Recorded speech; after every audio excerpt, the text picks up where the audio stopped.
We've all been there where we've either received or given a keychain, a t-shirt, a koozie with another brand's logo on it.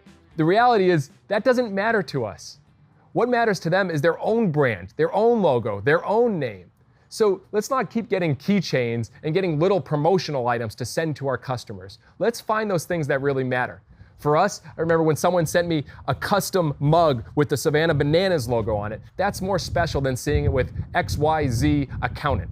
So there's a great way you can win in gifts. And one of the greatest teachers on that is John Ruhlin with Giftology. Let's think about not what everyone else is doing. Let's think about what matters to your people. Those examples matter. And that's how you can stand out and be different.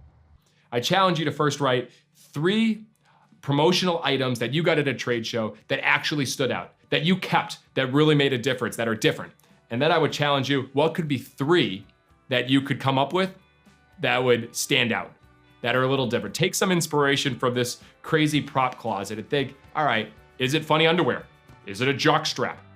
I don't know. What is it that you're giving away that could create some noise and make people think, hey, these guys are different. They're not like everybody else.